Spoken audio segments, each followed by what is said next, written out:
I'm Miss Alessi, and today I am with a special guest. He is an artist and a teacher and many more things. I know him personally, so we're just going to get right to it. Hi, my name is Spencer Albano. I am the automotive and welding teacher here at the Connecticut Junior Republic, and teachers on the side.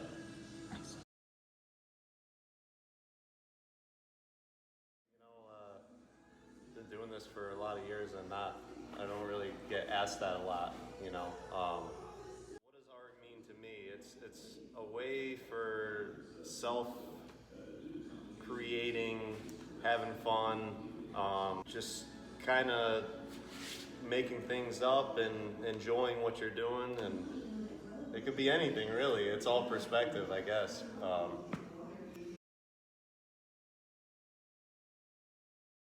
So welding itself, there's a kind of art to it. You have to be real creative and definitely a skill. But when doing metal sculptures, it's fun. You just kind of think of things that look cool and build them, and whether it's copying an animal or abstract modern art. It's a skill that you can also have fun with and you can copy or imagine. So I use mostly a MIG welder. It's solid MIG, mild steel, gas welding, oxygen acetylene torches, and all the metal prep tools that go along with it, grinders, sanders, Yeah, very dangerous things, fun, dangerous things. So you definitely got to be careful with it. Yeah, keeping a clean workstation is definitely important. Just the dust alone, making sure it's swept up, the metal grindings and sharp edges of tools cleaned up, blowing things off, magnetizing it, vacuuming, just maintaining the tools, making sure they're wiped off, they're clean, they're used properly, they're working properly, nothing's damaged when using it. So you got to keep an eye out for things because, again, if it's broken, you could hurt yourself in the process of creating art. So cleaning up is really, really important. Cleaning up is definitely important, for sure. And in the automotive trade too, you definitely want to make sure you have a clean workspace, clean tools, because that's when people get injured. So I asked a painter one time. He was 75 years old, Robert Sloan. He's actually a pretty well-known artist, and he gave me a painting about 5-6 years ago. And I asked him the same question. I said, "How long did it take you to draw this painting that he gave me?"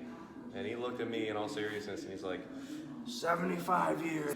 And then he explained to himself. He's like, "My whole life went into this, and maybe it only took me 10 minutes, but everything that's happened in my life went into that at some point, whether it is." So it really depends on what I'm making. It could be a few hours, it could be a couple months, depending on how much time I have and what metals are available at the time. There's nothing that I really spent more than a year on, probably no more than a few months. If I have a vision, I get kind of OCD about it, and I will definitely hunt and search for things and try to finish it because it would bother me having it sit that long. But sometimes it has to. Sometimes you have to. You got to be patient.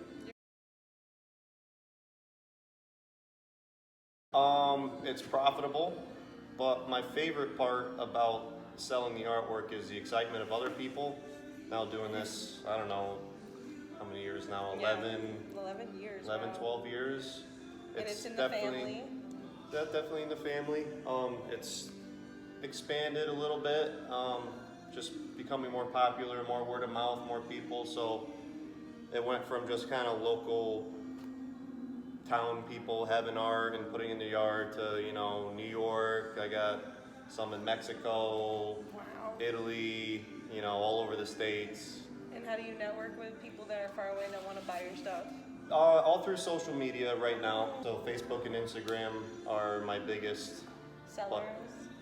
But at the gallery, as you would call it, people come and stop at the side of the road, take pictures, and have my phone number there. So So which one is more profitable, your site or social media? Nowadays, it's leaning towards social media just because Fair. the more word of mouth people can't get out there, instead of the people passing by. But I would say they at least get you there and they see it. And walking away is probably the biggest thing. It definitely can become frustrating.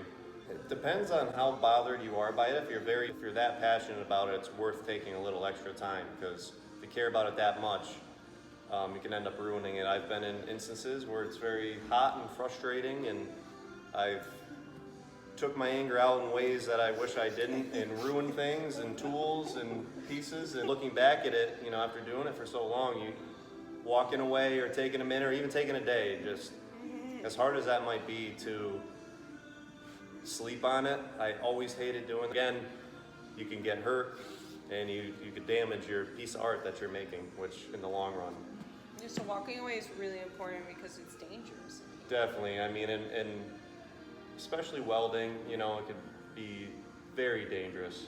If you're tired, if you're frustrated, that's when people get hurt. That's when I've hurt myself, so Scary. super important. The hunt and search for metal, I guess, is what is inspiring to me. So I do a lot of fabrication jobs and work, and sometimes the scrap pieces that I see or use will give me the idea of my next project.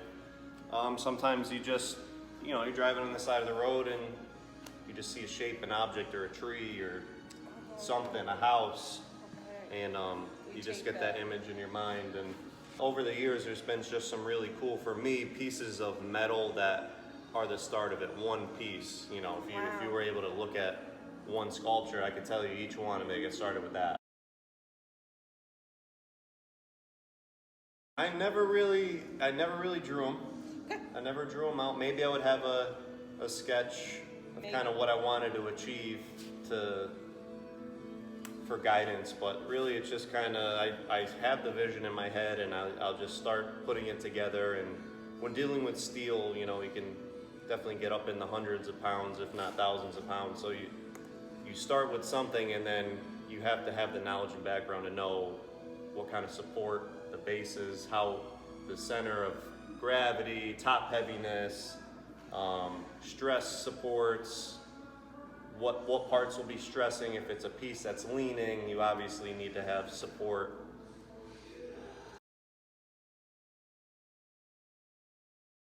Make it around it, but if you have the one image, I kind of just go off it and start just Plan the artwork without the research and the inspiration, and then you find the motivation from that. So all of that is together. It's all intertwined, and eventually you utilize every part of it. But and it's all different, things happen. I want to make this, or I want to plan and research this, and then I'll do it.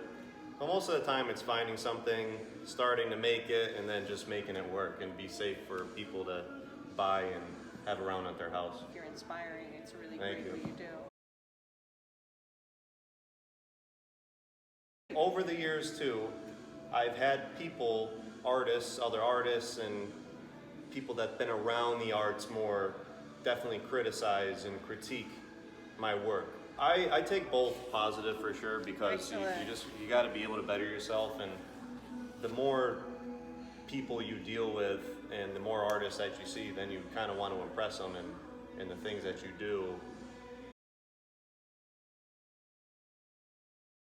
I would always remember this one woman loved my artwork, and she bought a few pieces, and she asked me, she's like, make sure when you sign it, it's a little neater. I would weld my signature, SLA, and she said, make sure it's neater, make sure your welds are actually tighter and not just throwing it together and, making it hold. You can make your welds look nice. You can take the extra time to finish a piece, paint it. So there's definitely been all these critiques and criticisms that I put into perspective every time I make a piece, knowing in the back of my head that other people might have the same ideas or concerns, And the weather and wind, and there's a lot of external factor is that, you know, if I make a piece and the wind just keeps catching it, or it moves and it falls or something, I'll definitely adjust and make sure that, again, it's sturdy and safe. Tough on myself, you know. I have these visions and I'm like, this is gonna be so cool, and a lot of the pieces I make I love, I truly do love, but sometimes I get done and I just not good enough for me, you know. People will love it, but I'm hard on myself. That's So I want it to be really great. Don't get me wrong, I like a lot of the things I think come out really cool. Great. But there's always room for growth. There's always room to, maybe I could have changed this, I could have changed that. But when you're welding it and you need to cut it and do that's hours and hours of time to adjust. So sometimes you live with it. Someone will like it. So it's all about perspective. People are gonna like different things. Sometimes I just don't like the overall look, but I just think someone may like that. Just because I don't like it doesn't mean someone else will like it. Okay. Everyone asks me that question. Where'd you go to art school? Where'd you do this? And then I tell them what I've done and they're always very impressed. And I'm not trying to brag, but I honestly I've never took an art class before. But you did We in had elementary? we did a rotation. I remember, you know, we did the basic arts and crafts and stuff like that, but it really wasn't until my father was a huge part of it, because he was friends with a lot of artsy people and really got me into the welding, and it was mostly with cars, restoring cars and doing body work like that. Which is also art. Which is is definitely art, and definitely a creative skill for sure. Definitely was a huge part of it, and he got me really motivated to continue the passion of welding and encourage me down that path for sure. And then meeting his friends and family, all different artists, and taking me to places and looking at sculptures and different arts. Amazing. Definitely was inspiring. So one last thing I think the students would benefit from. Do you have any advice for my current students? I would say if you have a passion or a dream that you want to achieve that seems out of reach, just always try to believe that it's not too far out of reach, and that you will always have people that will support you and love you and be there for you and help you achieve and reach your goals, no matter where in life you might be at that one point. If it seems nearly impossible, don't ever stop believing in yourself, and you really just got to go for it, and you have to take chances, and things will turn out very nice. And there's going to be some rough patches along the way, but learning how to overcome and adjust and adapt and really believe in yourself and love yourself, it will take you places in life and you won't regret it. Thank you so much.